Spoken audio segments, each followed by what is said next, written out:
Shalom, saudara dan saudari yang terkasih dalam Tuhan kita Yesus Kristus. Marilah kita luangkan waktu beberapa menit untuk berkencan dengan Tuhan saat ini, agar dari hari ke hari kita semakin dekat dengan Tuhan, sehingga hidup kita semakin diberkati dan menjadi berkat.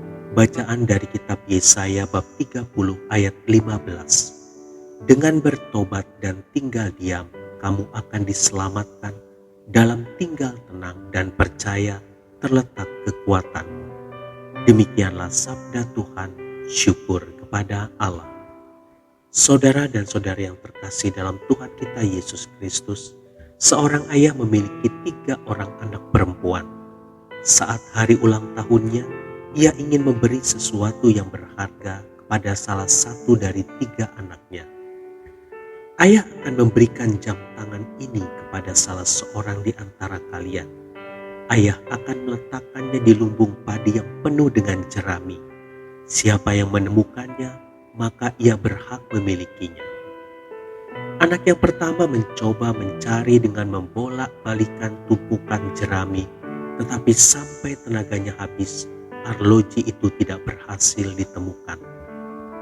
Anak yang kedua mencoba mencari dengan menggunakan lampu senter. Setiap sudut ruangan dipelototinya, tetapi sampai baterai senter itu habis, arloji itu tidak ditemukan. Anak yang ketiga masuk ke dalam lumbung. Tidak berapa lama kemudian ia keluar dengan membawa arloji yang dimaksud. Melihat hal itu sang ayah bertanya, "Bagaimana kamu dapat menemukan arloji itu dengan cepat?" Anak ketiga menjawab, "Ayah, aku hanya duduk diam. Dalam keheningan aku mampu mendengarkan suara detak arloji, sehingga dengan mudah aku menemukannya." Saudara dan saudari yang terkasih dalam Tuhan kita Yesus Kristus, di dalam menghadapi masalah, ketenangan sangatlah penting. Dengan bersikap tenang, kita dapat melihat masalah dengan lebih baik dan dapat mencari jalan keluarnya. Apakah saat ini ada satu masalah yang sedang kita hadapi?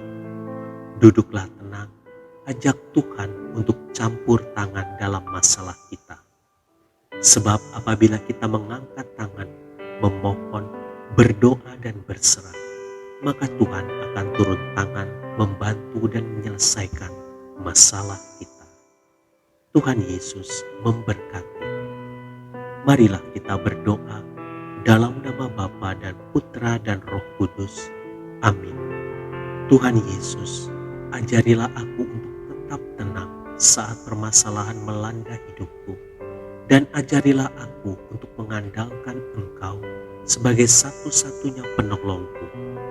Aku percaya tiada perkara yang mustahil bagimu.